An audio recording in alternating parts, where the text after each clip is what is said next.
Hello and welcome to the Roost News, the place for all things volunteer. I am Lillian Lee, co-lead, along with Judy Barone, co-lead, and today we have a very special guest, Will Stoner, Director of Office of Volunteer Engagement. You heard it right, volunteer engagement. So this program is for volunteers and staff, and we know we have a good program today because who do we have? Our leader, Will. And thank you, Will, for coming on today. So Will, before I give the three topics for today, please share a little bit about your background in AARP. Well, thank you, Lillian, and thank you, Judy, for even inviting me here today to talk about some programs.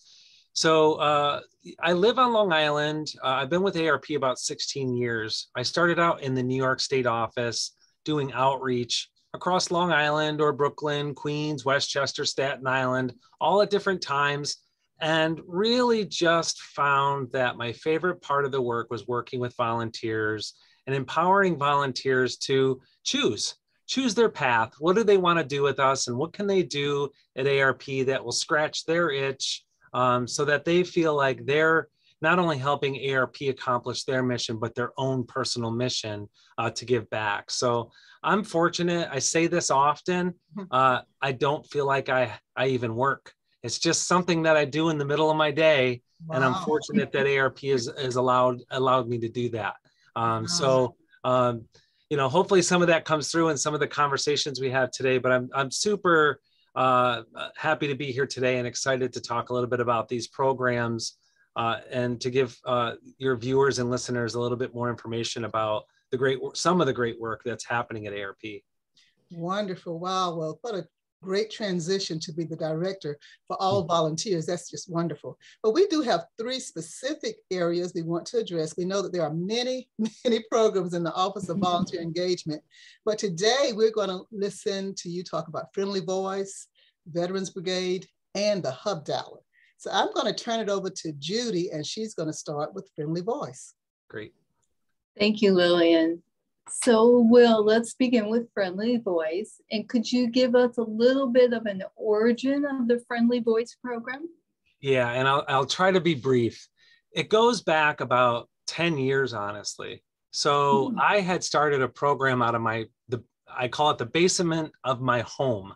I got a second phone line into my house and started a program for ARP called the Caregiving Reassurance Program. And the phone line would dead end to an answering machine. And the message would be, leave your name and number, and one of our caregiving specialists will get back with you. Volunteers would then call these people back and talk to the individual and reassure them. You know, that's what caregivers really needed was, you know, you're doing the right thing, Margaret. You know, I know it's really hard with mom or dad, but you're doing good work. And here's some additional resources to help you out. And I loved it because they loved it and they loved being able to help caregivers in this way. So I'd always thought, you know, this should be a national program. And like any good thing at ARP, if you wait long enough, if you wait for those opportunities, things happen. So it's not quite exactly caregiving, but on March the 13th, when the shutdown happened because of COVID-19, I came home from North Carolina. That Monday, joined a group of ARP staff to talk about what are we going to do to make sure that people who are, in this isolation can get the support they need so they don't feel overwhelmed by the loneliness and the isolation. And a light bulb went off and I thought, I know something that I can do. Somehow I'm going to start a volunteer call center, virtual call center that people could call and chit chat. So in 4 days, we launched Friendly Voice, and a day later, a Friendly Voice Las Vox Amigas for Spanish-speaking members to call and talk to other Spanish-speaking volunteers about nothing. Really, it's just a chit chat, a friendly voice, just so they knew that someone was there. They could complain, they could talk about what they miss, all that great stuff. And really thrilled to be able to launch that and then connect this caregiving resource idea to, hey, let's help these folks who are lonely and isolated. That's amazing. Just the startup of how quickly you got that up and running. But once it was started, how did you promote it? Yeah, so the good news is as we launched it and we had the framework so that people could actually call in and leave a message that they would like to talk to someone, we were promoting it because we had to do it with volunteers because staff could never maintain this. We thought, we knew we were going to get inundated with people who were lonely and isolated. We put out a call to action to our volunteer network. 900 of our volunteers raised their hand and said, I'm interested in being a volunteer. So that's one piece. So that was going on. And at the same time, we were building out email communications, social media. We actually had definitely three mentions in the AARP magazine, the bulletin, letting people know that this program existed and that they could and should call. And at the same time, our innovations team at ARP had created a page for a community resource finder and linked this one specific resource to be able to call and talk to somebody if you're feeling lonely and isolated. So typical ARP, we've got a lot of different tentacles, if you will, in a good way. And we used as many of them as we could to reach out to the people who we knew were feeling like we knew they would feel lonely and isolated. That's great. So as an example, I'm an AARP member, and besides being a volunteer, could I give this phone number to a neighbor, or does that person have to initiate the contact? How does that work?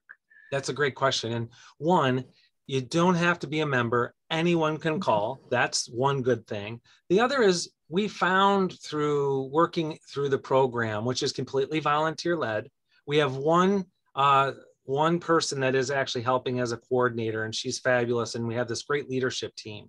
But what the leadership team has found is when agencies would call on, say, Margaret's behalf, Margaret was confused as to why we were then calling. The person really does have to take that step, call the 888 number, leave a message and say, hey, I would love for someone to call me back. Once they do that, we know that that person understands why this program is in existence and when that phone call comes back, what to expect. So handing a flyer to your neighbor and saying, hey, if you're feeling this way, think about it. Or, it's even more subtle. If you know anyone that's feeling this way, here's a flyer to think about handing it to someone else, because no one wants to admit either that they're lonely and isolated. Sure. Even though, unfortunately, the data shows that 1 in 5 older adults feels lonely or isolated. Exactly. That's a lot. Yeah.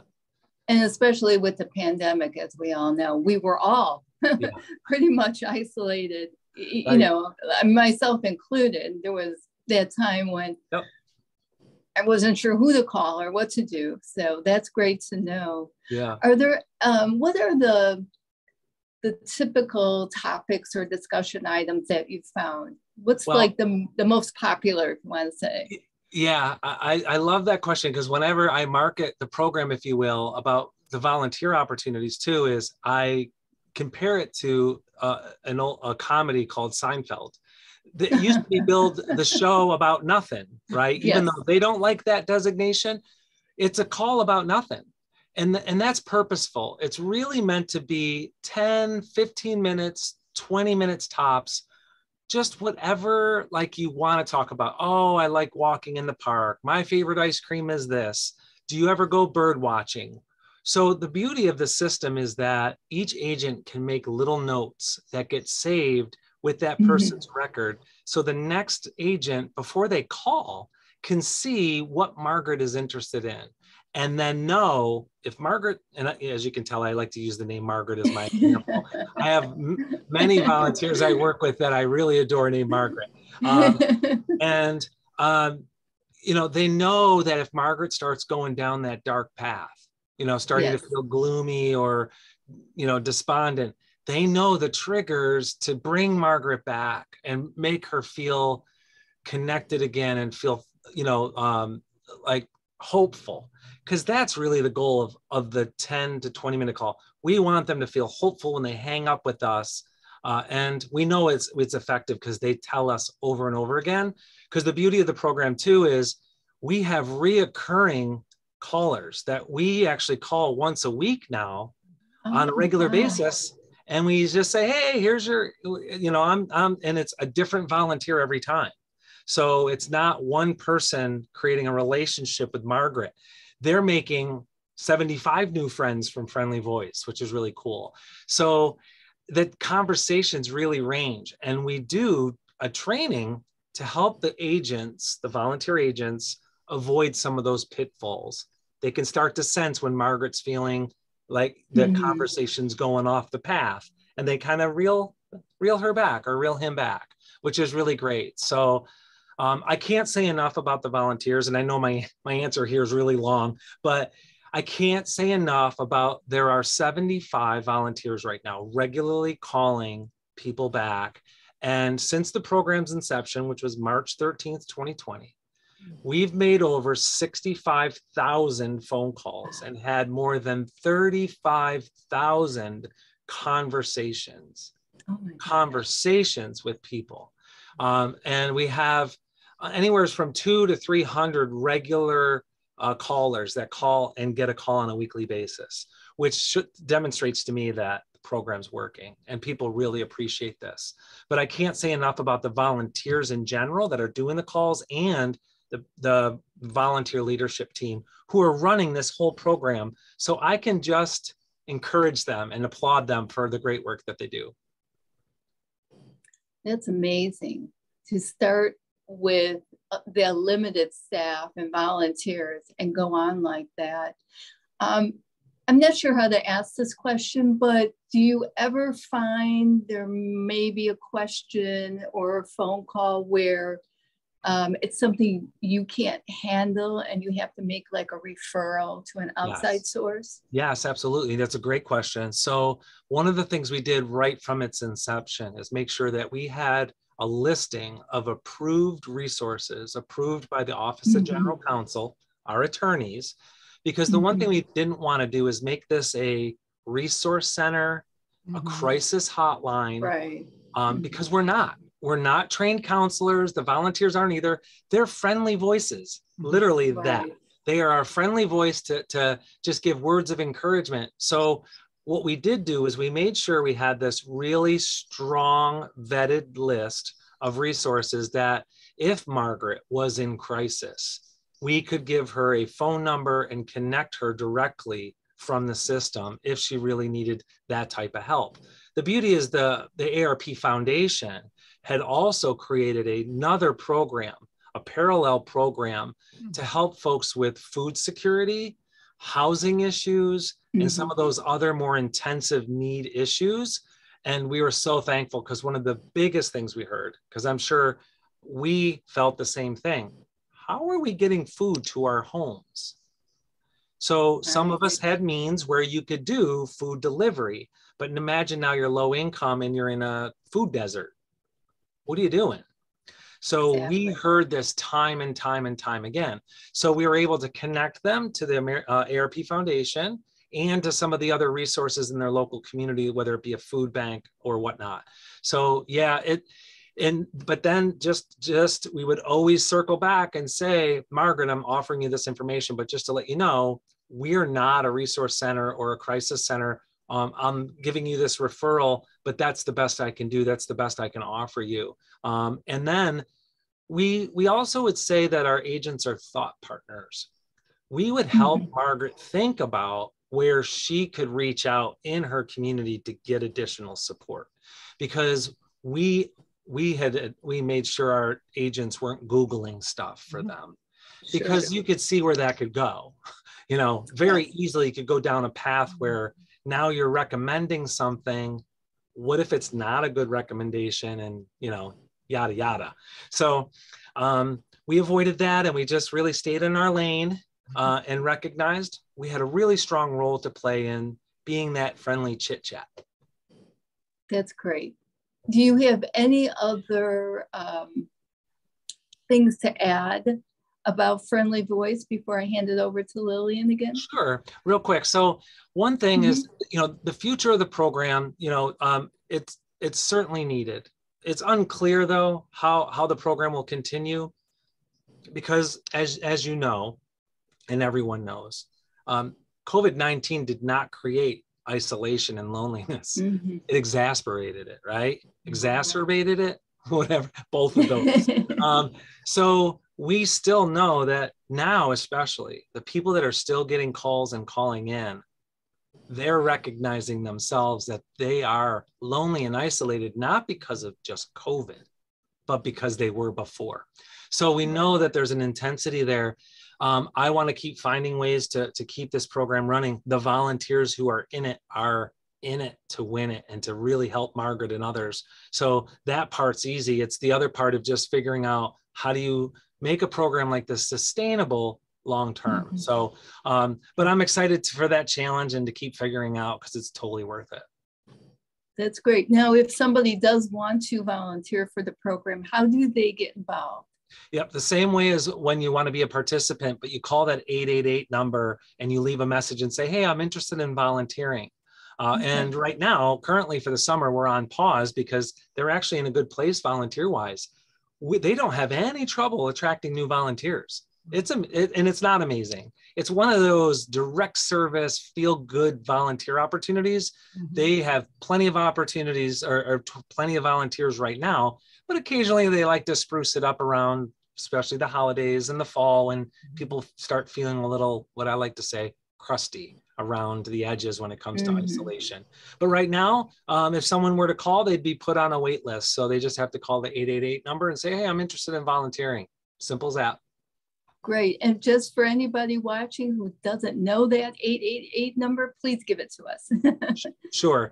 So the phone number, and I used to, of course, I had it memorized, 888-281-0145, 888-281-0145. Whether or not you want to work in English or Spanish, you can leave the message there. They'll make sure they'll route you appropriately. Great. Thank you so much, Will. Now, Lillian's going to talk to you about the Veterans Program. Yes. Wow. What a vast amount of information. I've been a volunteer for many years, but didn't even realize how much was involved in the Friendly Voices. It's a wonderful program. But as we transition to the Veterans Program, I've seen the words Veterans Brigade. Is that the exact title of the program? My husband is a veteran, so I'm really interested in this program. So share a little bit about that program. Is it just for volunteer veterans, or as Friendly Voices, anyone? Sure. So the program is called the Virtual Volunteer Veterans Brigade. Ooh, okay. And yeah, it's a long name, but we wanted to be very specific because as we were moving into the more virtual world when it came to creating volunteer teams, we wanted to make it clear when people were applying what we were looking for. And in the job description or the position description, we are making it very clear. The purpose of the role is to help us amplify AARP messaging in social media. Because as you know, social media is a great place to get good and timely information. And our AARP team that manages all of our veteran-related issues are offering timely and really rich resources when it comes to helping veterans, military, and their families. So I came up with this idea, hey, let's create a team of volunteers to use their social media channels to share this information. And it has been gangbusters. It has worked so well. To give you, I'll sink the lead. We have been using a platform called Bamboo, part of Sprout Social, for just about a year now. Right. And in that time, about 40 active volunteers have helped us raise the visibility of AARP messaging and social media by 1.1 million additional views. 1.1 million. Wow. It's really amazing. So that's where you can see the passion to help veterans and their families get timely and helpful information because of the numbers. I mean, it's just that people are so excited to be able to share this type of information and to help that audience, the folks that we know just struggle in general with finding out what benefits are they eligible for, Right. what else is coming, what else is available, what's coming, what changes have happened. And then ARP, we have 4 pillars that we focus on for veterans. It's work and jobs, caregiving, fraud, and benefits. Okay. Makes sense. Those are the 4 areas that match really well to ARP in general. But we know from, hearing from all of our veteran members, which we have about 5 million. Okay. And that question, yes. 5 sure, million. about 5 million members who are veterans or family members. And they've told us these are the areas that we know ARP could and should show up and help us get more. So we've been doing that in a number of ways, but one way is this volunteer program called the Virtual Volunteer Veterans Brigade. So how do they find out about the program itself? Other than, is it social media only, or is there another method of them finding out about the program? Yeah, so we promote it in a few ways. We do it through our internal channels, of course, working to recruit our existing volunteers, because that's, another number that's really wonderful to hear. We have more than 4,000 volunteers right now who are military or previous military or veterans. That's a big number. So we like to try to recruit from our own family, of course, and then we promote it on Create the Good, which is a great resource. And we typically get about 8 or 9 new prospects for the volunteer team per week from just organic posts through Create the Good, our social media channels, it's word of mouth, etc. So the program's been growing consistently. We have a really big group that is interested in receiving information from us too. But as you heard, the group that's really using the platform of Bamboo, there's about 80 of them, 40 of them are really active and the others are sporadic. But we've been meeting some wonderful metrics because of this volunteer group, and obviously we couldn't do it without them. So we're excited to continue to build this, and slow build is fine for me, to keep, as long as folks keep coming in that are passionate about helping volunteers, to help to volunteer to raise the social media. Right. So with my husband being a veteran, for example, if he were interested in this program, he would need to become a volunteer in order to support other veterans, or he could receive support by just being a veteran? Yeah, both. So if he was in social media, he could actually join the Virtual Volunteer Veterans Brigade page in Facebook. Okay. And then he would get that timely information. And if he volunteered, he could also get the information there, and you just share it where you can. We even have some volunteers that are not in Facebook, Twitter, or LinkedIn, and there's an opportunity to just share it by email to your networks to let other folks know that you recognize might be interested in that type of information. So there's a number of different ways to dip your toe in levels of activity. Yep. Do you have volunteers who are just knocking at the door to become a part of this program? You have a lot already, but is this a constant thing of having volunteers interested in becoming a part of the Veterans Program? Yes. And not only the Virtual Volunteer Veterans Brigade. So there's a constant stream coming in, but the other good news is where really in addition to what we're doing with the virtual work, great work is happening in every state, right? Lillian, I know you're from North Carolina, and Judy, forgive me, I forget what state you're from, but I know North Carolina is doing amazing work with supporting veterans. And there are I think 38 out of our 53 state offices are actively involved in building networks with veterans and veterans groups to offer this information in person through the community groups and the veterans groups. And one of the models is built on what they did in North Carolina with the advisory group there. So this is where I'll pause and say, I could never manage the Virtual Volunteer Veterans Brigade without Shirley Garrier and Hank Polvinelli. Right. Those 2 volunteers, veterans themselves, pretty much run the program. Now I've kind of stepped back. I kind of let them run it, and I offer some advice when they want it, but they do such a bang up job.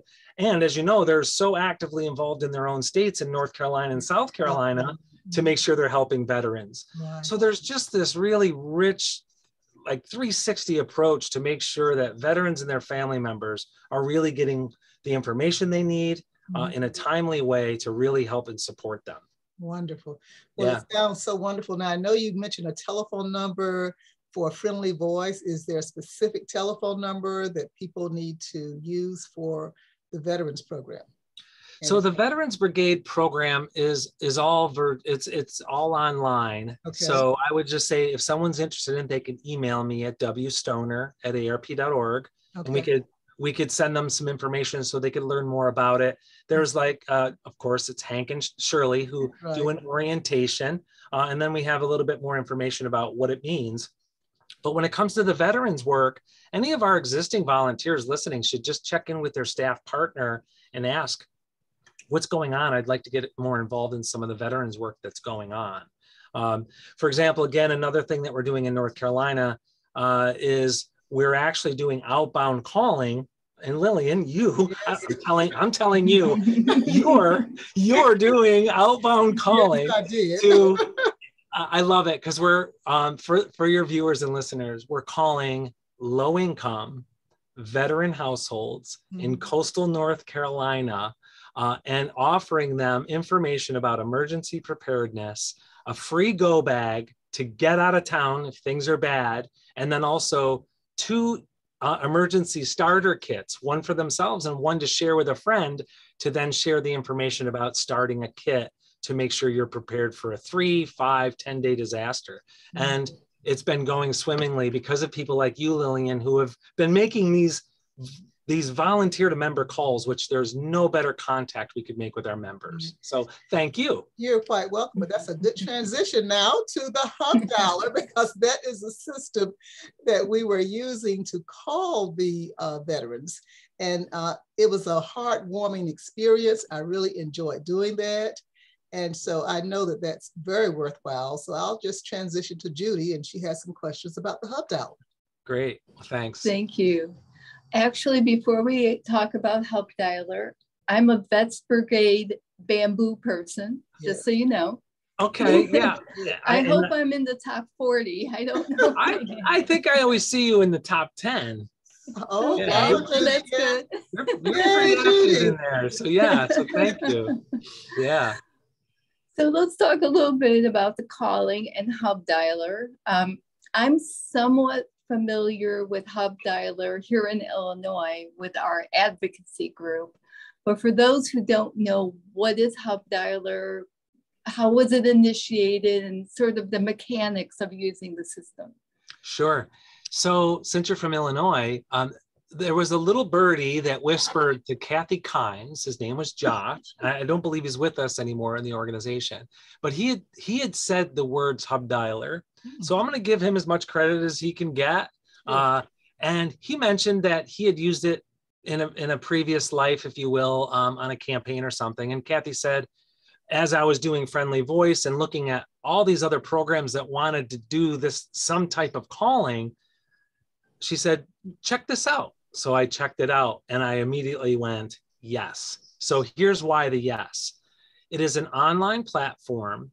So there's no software that you need on your computer, and you log in on the internet, you go to their site, you tether your phone to the system, and we at ARP have loaded our membership information in there to be able to call members, all outbound calling. The phone number that shows up is AARP. We call our members and we offer them a whole range of different types of information depending on the state and community that's doing the calling. So it's the best way to describe it is if you've ever volunteered for a campaign or a not-for-profit and did a phone bank. Remember the old style, you'd pick up the phone, you'd have the sheet of paper in front of you. I would be squinting, I'd have a little pencil, I would dial the phone, and then there'd be a column that say busy, no answer, call back, or left message, or notes.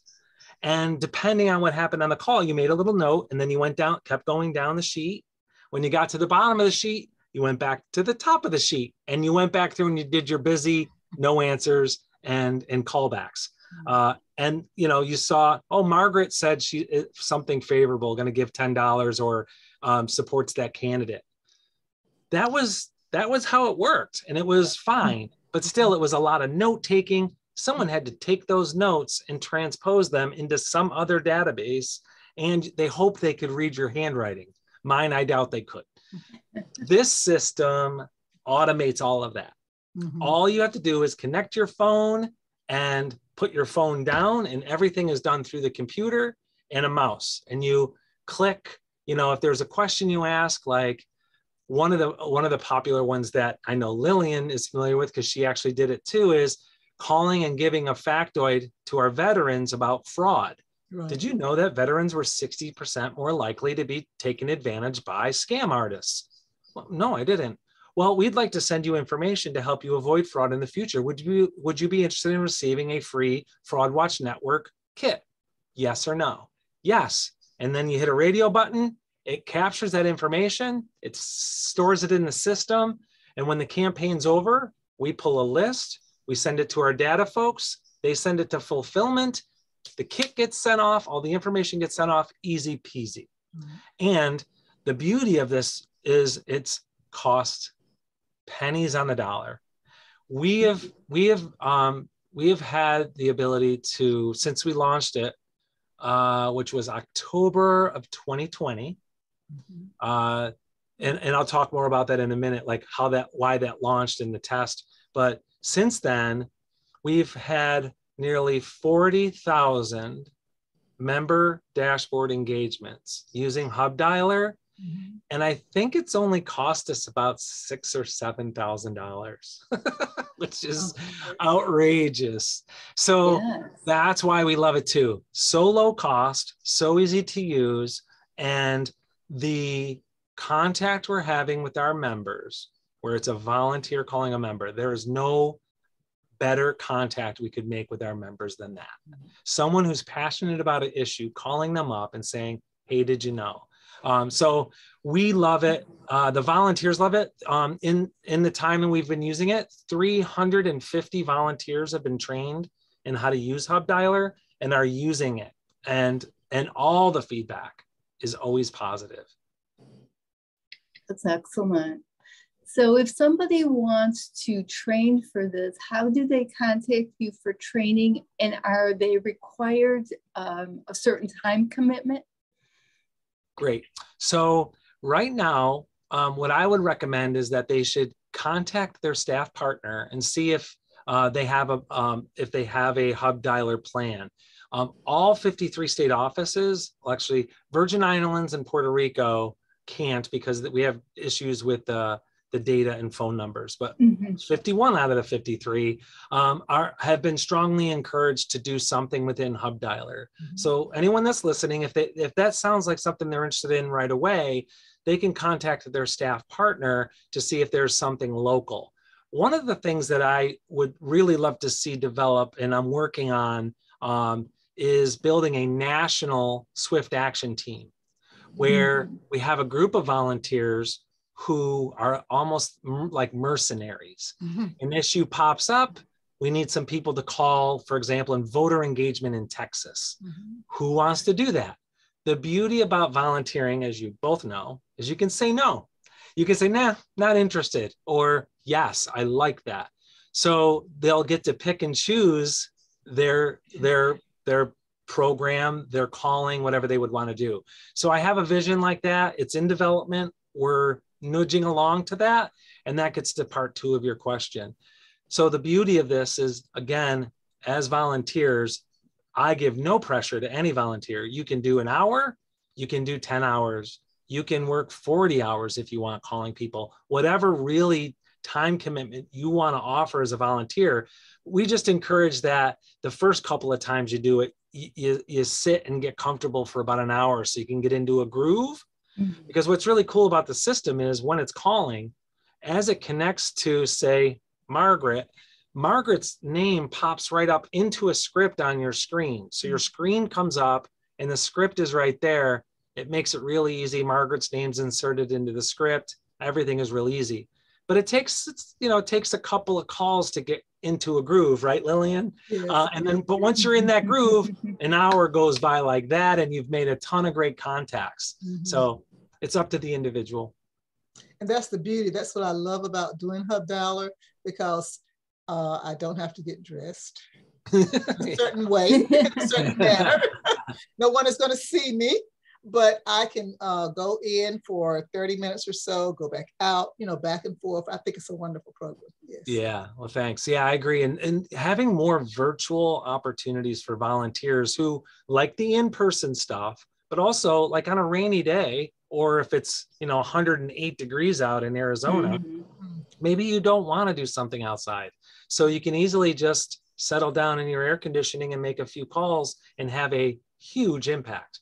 So some of the issues, just to give you a glimpse, when I say huge impact, this started on voter engagement, calling to help voters to get information about voting safely during the pandemic. Huge impact. Then we started calling members about where to find vaccines in their community. We went so far in some communities to actually go online with them and book their appointments. And North Carolina is one of those states, New Jersey, Tennessee, Indiana. And then also legislative patch throughs, right? We love advocacy at ARP for good reason. Now, this Hubdialer, again, is like a long-term dream of mine coming true. Many years ago, I had envisioned volunteers calling our members, getting them excited about a legislative issue, and then connecting them to their legislators. That's exactly what this does. So now they'll talk about home and community-based services. They've talked about accessory dwelling units. They've talked about work and save, and they're connecting them with their legislator after they get them all riled up to say, yeah, I support Senate Bill 245. Do you support it?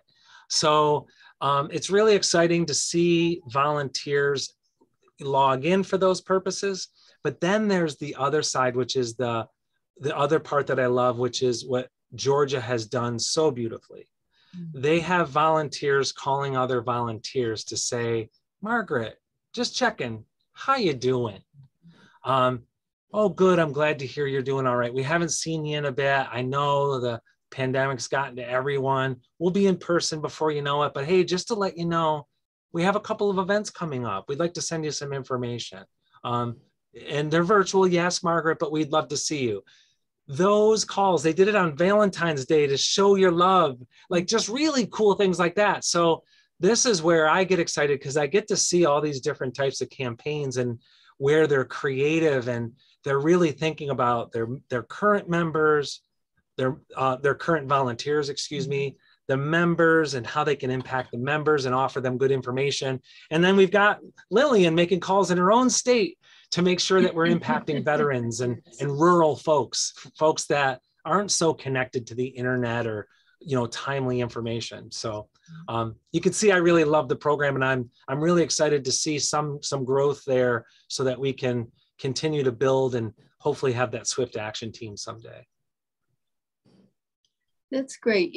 I was thinking as you were talking about all the different subjects, but one thing that came to mind, and maybe this is obvious to other people, this is great because you hope, I know in some cases this may not be true, but you hope that everyone has a phone. So not everyone has a computer, not everyone's on social media, but hopefully everyone has a phone, and you can guaranteed you can connect with that person in some way. Yeah, that's the thing, and I think we know there are some households, unfortunately, that don't. And that's where, again, right, ARP Magazine helps, the bulletin helps, some mail that we're able to get out helps. And it's tough. So I'm passionate about the rural work because I grew up in Freedom, New York. So Freedom, New York, if you're ever bored, Google map it. There was a post office they closed because it was so rural. They consolidated it with another town. No stoplights, only stop signs, and the stop signs all had bullet holes because all the frustrated hunters would shoot them. That's how rural it was. So that's how I grew up, knowing, again, where I grew up, the lot that my house used to stand on before it burned down, before I was not there. There's still no cable access there. Sure, you could do satellite, but it's also, I grew up in a low income rural area where people could not afford satellite internet, even today. So those folks are still, it's a different type of isolation. It's a rural isolation. So they do have phones though. We had a phone. It was a party line, if you remember those. Oh yeah. 4 other families. Yep, 4 other families had that same phone. But we had a phone, so we could actually talk to people. And you know, that's how we're working right now to build a program to impact these rural folks, because we know they don't necessarily have internet, or they might not have a cell phone or a smartphone. So that's some of the rural work that we're doing in North Carolina, and seeing if we could come up with some good practices for others. Great. Before we move on, do you have any other thoughts about any of the topics, anything to add in general? One quick one, and it's a burgeoning new issue, and you had said it, Judy, you're one of our bambooers, bambooing for the Vets Brigade. That program has been so successful. Like I said, 1.1 million additional views because of about 40 active volunteers. We are now offering it out to our AARP activists. So AARP advocacy volunteers are now being told, if you want to use this to help us elevate our advocacy voice, you'll join that team. So in July, we're actually opening it up to our 24,000 super activists to encourage them to use bamboo to help us elevate our voice for advocacy. And any AARP volunteer is welcome to do that. If they're, the bottom line is, if you're willing to use your personal social media channels to talk about AARP issues, we ask people to check us out. And there's an info, if you go to the latest Office of Volunteer Engagement newsletter, you can find information about the June 23rd information session. But again, anyone listening today or watching, if you could just email me if you need information. We're excited because if 40 people can do 1.1 million, imagine what 4,000 could do if we had 4,000. Well, I have started using bamboo for advocacy. Oh, so it's working well. They need more stories, Will, more stories. I go in sometimes and there are no stories because I'm only using it for my Twitter page. I haven't gone to my Facebook or LinkedIn yet, but Twitter's. I like it. That's awesome. Well, I'm glad, because Twitter is one of those spaces that we want to figure out how to elevate a little bit more with our volunteers. So I've been encouraging our social media training team to come up with a training called Why Twitter, and to demonstrate why would you want to use Twitter, you know, and could hear from someone like you, Lillian, like, I like it because you can curate the messages you want to receive from certain people or groups or whatnot. And also we've had some very specific success with tagging legislators on tweets and getting their attention. Yes. So there's a real why there and the real impact that could be had. So thank you for being a bamboo for advocates. Thank you for being a bambooer for Vets Brigade. And I know I'm handing it back to you. Thank you for the opportunity to really boast about all these programs. But again, I cannot do it without the volunteers that are integral to all those programs, like yourselves, because we've just heard you're very active. Winona Pin is some support that I'm getting with the work with Hubdialer, and you heard Hank and Shirley, and then this whole team with the Friendly Voice. I'm one person. I've got a great staff team that I work with. As you know, they're fabulous. And our work goes exponential, though, really because of the volunteers. So mil gracias, a million thank yous. Couldn't do it without you. So thanks so very much, and thanks for the opportunity. Oh, thank you, Will. Thank you, Will, for joining Lillian and me for this episode of the Roost podcast. And thank you to our viewers for watching. Just a reminder to subscribe to our YouTube page, search AARP, the Roost podcast, and you can subscribe to the audio version on your favorite podcast network. On behalf of my co-lead Lillian Lee, and the Roost podcast newsroom team, we thank you. Thank you. Awesome. Thank you.